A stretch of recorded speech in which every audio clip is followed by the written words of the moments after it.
What is up, guys? Welcome back to another video. In this video we're playing more Path of Titans, and I'm actually going to be doing a honest review of this game. And the question of this video is this game worth your money at the state that it's in? Now, it's available on console. It came out I think a month ago, and it's probably cost around 40 bucks. And I'm going to tell you guys at the end of the video, I'm going to give it a rating out of 10 and let you guys know if it's worth your money or not. And then you guys go in the comments and let me know, do you think this game is worth your money? And give me your review on it as well for the people that do play this game. So I'm going to start off with the things that I like about this game and then the things I don't like. So the one thing I like about this game is these servers. Now, when you go to multiplayer, it pretty much throws you in a random server. It's not like Ark where like you have a set server you go to every time you come on.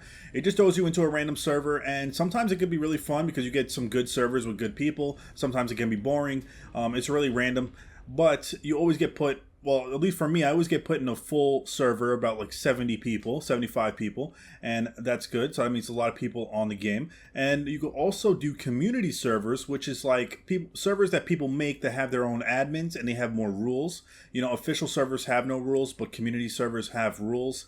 And if you're the type that wants some rules in your servers, then you can join one of these. Most of them, they could have boosted rates or whatever they choose to do.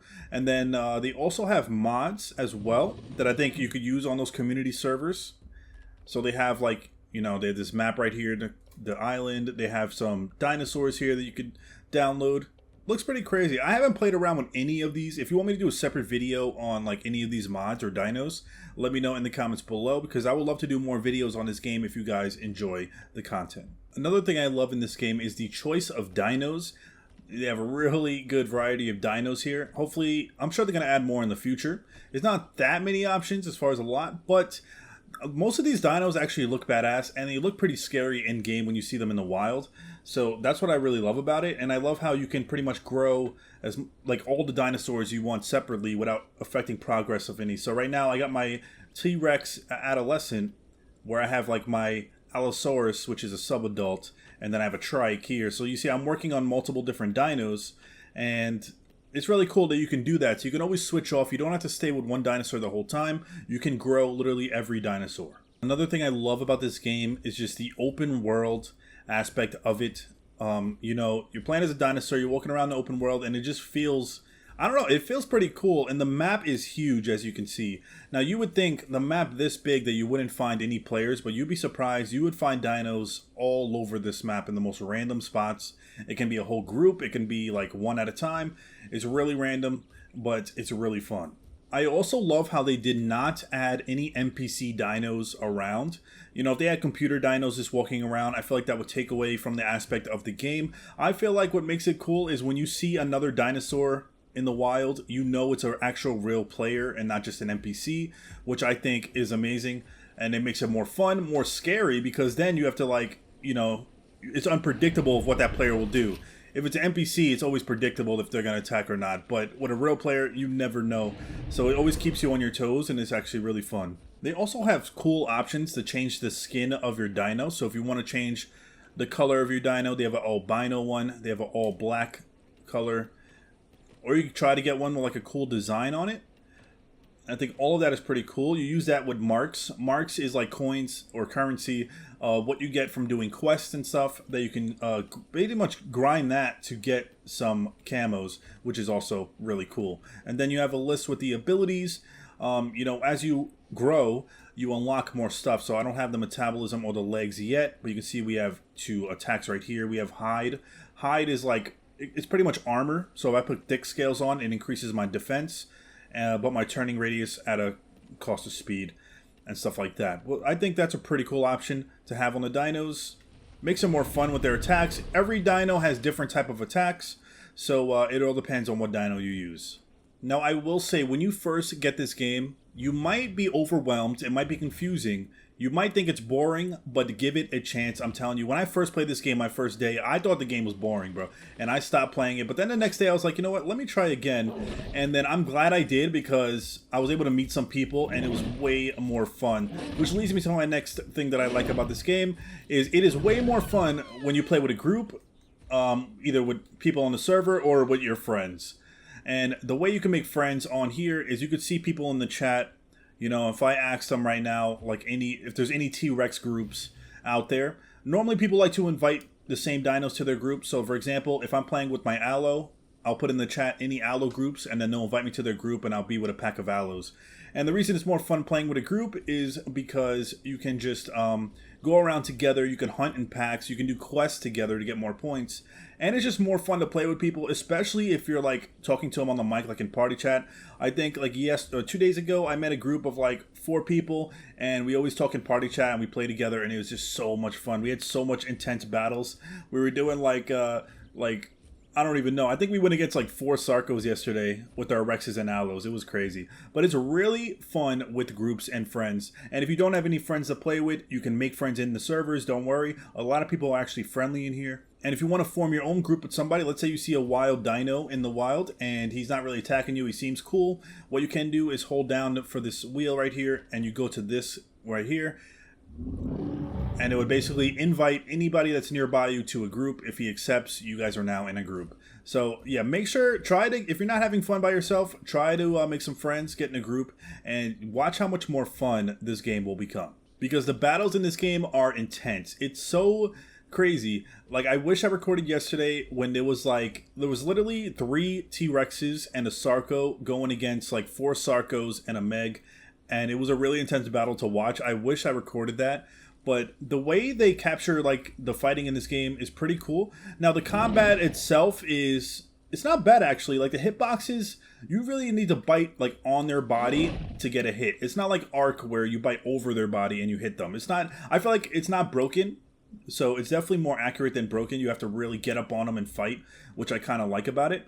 Alright, so now we're going to discuss the things I don't like about this game or that I hope they could fix in the future. Something I'm starting not to like is the quest. Now, I like the idea of doing quests to grow.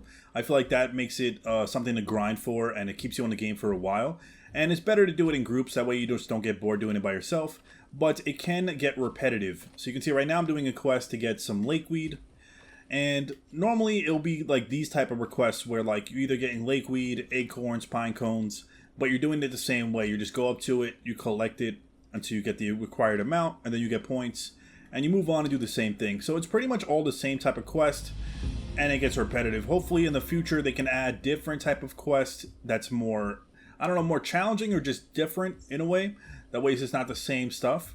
But I don't know, I'm just so used to it. It's like autopilot for me at this point. Another thing that really bothers me in this game is the fall damage. I believe I died more times in this game to fall damage than I have to other players. Because one time, like, I'll be in a battle and I'll win the battle, but I'll be hurt. I'll be like literally like 10 HP, and then I'll jump off a little tiny cliff, and then boom, I'm dead. So I think if I jump off this little thing, it doesn't look that high, right? I think I will lose some health here if I just jump down. Look at that. That's half my health. Look, my T-Rex is almost like able to stick his head over that damn thing. And that took down half of my health. And that can happen in battle unintentionally, and you can die. So the fall damage is insane. And there's a lot of cliffs in this game. So I don't know if they're ever going to tweak that. But either way, if you're thinking about getting this game, be careful with the fall damage, please. And then to heal up, you basically can just go to sleep, and then your health bar will slowly go up. So make sure you don't get into any battles while it's going up. Another thing I really find it more annoying, if anything, is the KOS people on this game. So KOS means kill on sight, players that just kill you the moment they see you without any reason. And that seems to happen mostly, not every server that I've been on, but there's a lot of servers where people, you know, they feel more tough when they're in groups and stuff. So they like to do is like, this is a cave right here where you could like go in and it's like your little base. You could go in there to customize it or log off or whatever. And they pretty much like to camp this area. So that way, if someone's like logging on and comes out of their cave, they'll just stand right here and patrol it. And then when someone comes out, they'll kill them. Or when someone tries to come in, they'll kill them. Just for the free, I guess for the free kill. It could be for a trophy, because when you kill adults, you get a trophy that gives you a lot of XP towards your growth. And for whatever reason, there's a lot of groups that do that. They'll be rolling in like with 3 T-Rexes and just camping outside of a damn cave. Mostly that happens though at the popular caves, which is like the ones in the middle. So like this cave right here, actually no, not so much that cave. This cave right here is mostly the one that gets camped. So you have to be careful when you play this game if there's any KOSers. Normally people will let you know in the chat. They'll like give people heads up and be like, KOSers at whatever cave. That way you know. But yeah, that's kind of just the irritating factor. Because it's official servers, there's no rules against that. If you play on community servers, there could be rules against that. So it really depends on your preference and how much patience you have. And if I have to say one more thing I didn't like about the game, is probably the little bit of lag and rubber banding. It seems like, you know, normally if people are just walking around, everything's fine. But the second I get into combat or a fight, the dinosaur that I'm fighting starts to rubber band or go crazy, especially if you're fighting something fast. And that can really just ruin the gameplay, you know, sense of the thing we're trying to fight. It just gets more annoying, if anything, where they're just rubber banding. And I feel like it's not a player connection issue. I feel like it's more of a server issue. They did announce that they're working on these servers to make them a lot better, less lag, less rubber banding. So in the meantime, you know, obviously it's a con right now that I don't like, but they should be fixing it in the future. I remember when Ark first came out, Ark had that same problem. They had severe rubber banding issues and it was crazy, especially on official servers. But eventually they fixed it and it got a lot better. So hopefully they'll fix it in this game. That's really my only complaint about when it comes to combat in this game. Otherwise, everything else I pretty much like. Now, if I had to rate this game 1 out of 10, right now, with the amount of fun I'm actually having, I would say it's a solid 8. I'm going to definitely give it an 8 out of 10 because I feel like it's a very fun game and it's way more fun when you play with friends. I know this video, you're just seeing me run around and no interaction with others because I'm purposely avoiding other dinos right now just to do these quests and do this video without any interruptions. Because like I said, other players are very unpredictable. But I could always do more gameplay videos in the future so you can see more actual action or battles. The question of the video, is this game worth your money? 100% it is. If you have a love for these sort of games, survival games, dinosaur games, and you have patience, open world experience, and just overall willing to have fun, this game is for you. And I'm telling you, give it a try. Don't just knock it on the whatever gameplay you watch. Like, you have to play it for yourself. Because before I got this game, I was watching people play it and it just didn't seem fun. But then when I actually play it myself, it was way more fun than I thought it was going to be. And I'm glad I got it now and I wasn't missing out years later if I actually decided to get the game. So yes, buy the game, play it out, get some friends, play with me if you want. If you guys want to add me and you want to play together, I'm down. There's no toxic people, but I'm always willing to play with you guys. If you want me to stream the game, let me know as well. And if you have any other questions or any tips about this game, let me know in the comments and I can make separate videos helping you guys out. But I'm Simply Amazing. Thank you for watching. Hit that thumbs up. Make sure you guys subscribe for more dinosaur content, and I'll see you guys in my next video. Peace.